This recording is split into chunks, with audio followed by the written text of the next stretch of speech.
Hello, everyone. Kim Bowman here.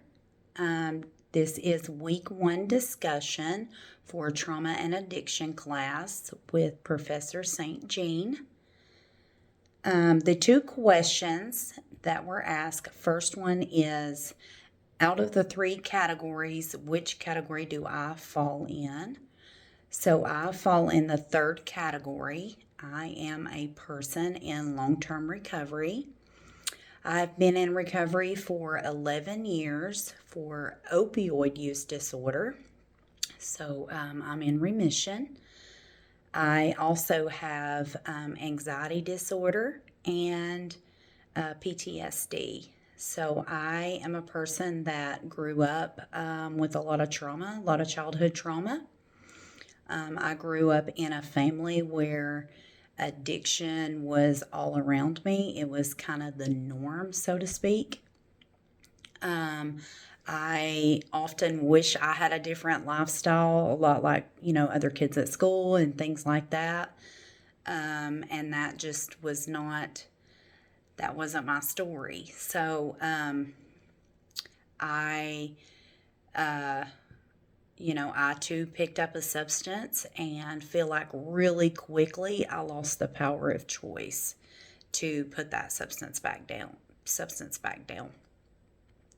So brings me to the second question of how has this influenced my view on addiction?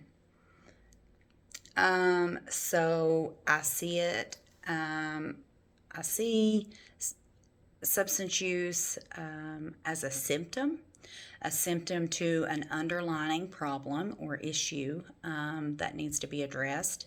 I know that has been my experience, and also I've seen that as a common theme through individuals that I work with, friends that I have that are in long-term recovery. It's really learning to respond to life, or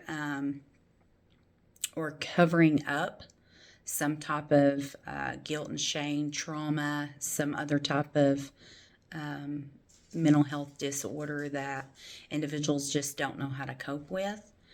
I think there's some type of invisible line that people can cross. I think it has a lot to do with the dopamine. And once that line is crossed, people cannot, a person just can't put it down.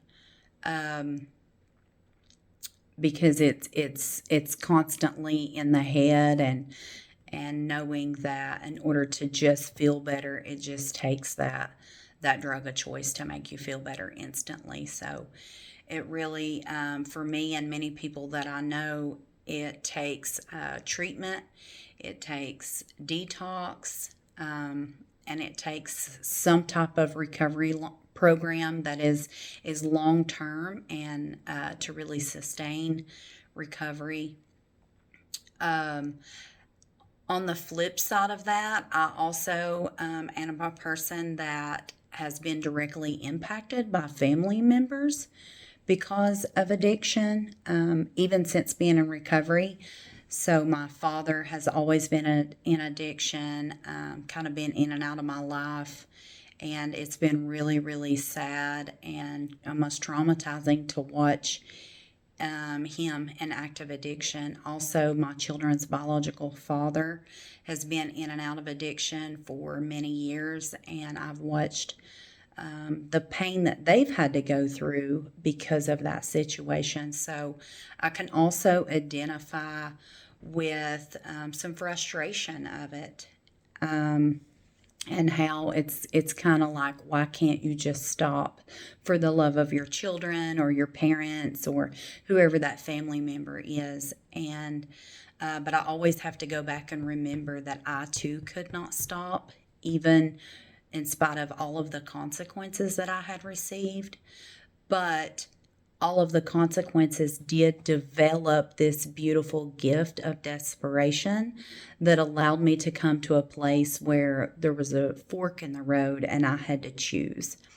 And I'm really grateful that there were social workers available and programs available that I could go into, and I could, go to long-term therapy and really work out a lot of those issues that I had been dealing with, and be a person in long-term recovery. So I'm truly grateful for that. And this is my week 1 discussion post. Thanks.